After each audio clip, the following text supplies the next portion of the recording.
Eu posso trazer para vocês aqui a informação que eu apurei até ontem de noite, mesmo depois do treinamento, o técnico Rafael Paiva não tinha passado o time titular para o elenco de jogadores do Vasco da Gama. Muito pelo contrário, ele deve passar na pré-eleção de hoje, que alguns treinadores adotam essa postura, ele não é um cara de adotar essa postura, mas por que ele fez isso? Porque ao longo dos últimos dias, quase 10 dias aí que o Vasco teve tempo para treinar, ele testou vários jogadores. Pelo que eu pude apurar, o sistema 4-3-3 não vai ser mudado, mas ele testou, por exemplo, o Rojas na lateral direita, ele testou o Galdames na vaga do Hugo Moura ao lado do Matheus Carvalho e também com o Payet no meio, ele testou o Coutinho no meio, ele testou troca de pontas, o Maxime foi colocado uma hora na ponta direita, depois ele inverteu com o Emerson Rodrigues, enfim, ele testou vários e vários atletas dentro do sistema dele, então depois de todas essas trocas, o que eu posso dizer para vocês, pelo menos até ontem de noite, os atletas não tinham sido informados ainda de qual time jogaria contra o Internacional. Então, por isso que eu estou falando para vocês, não tem como eu trazer a provável escalação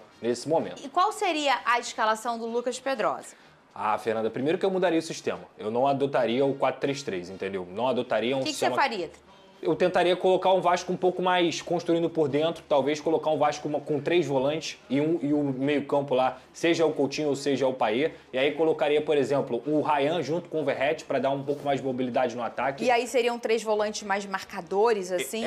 Poderia ser o Matheus Carvalho, poderia ser o Hugo e até mesmo o Galdames, que pode fazer uma função ali de um pouco mais próximo do meia, mas dar uma contenção maior. Não mexeria na linha defensiva, o Lucas Piton, Paulo Henrique, João Vitor e o próprio Léo e o Léo Jardim. Mas assim, gente, isso aqui é tudo especulação. O que eu quero, eu deixo de querer, não vai mudar muita coisa. Mas se for para falar sobre essa escolha dele não informar o time ontem, eu particularmente não gosto, tá? Isso aqui não tem certo ou errado, isso aqui é só a minha opinião. Já conversei com vários atletas, e não só do Vasco da Gama, vários atletas ao longo da minha carreira. E eles não gostam desse tipo de coisa. Eles preferem que o treinador fale pelo menos no dia anterior. Para quê? Para que esse cara se prepare de uma forma diferente, para que ele estude o time adversário, para que ele saiba o ponta que ele tem que marcar, o jogador que ele tem que marcar. Claro que, na teoria linda, todo mundo tem que estar pronto o tempo inteiro.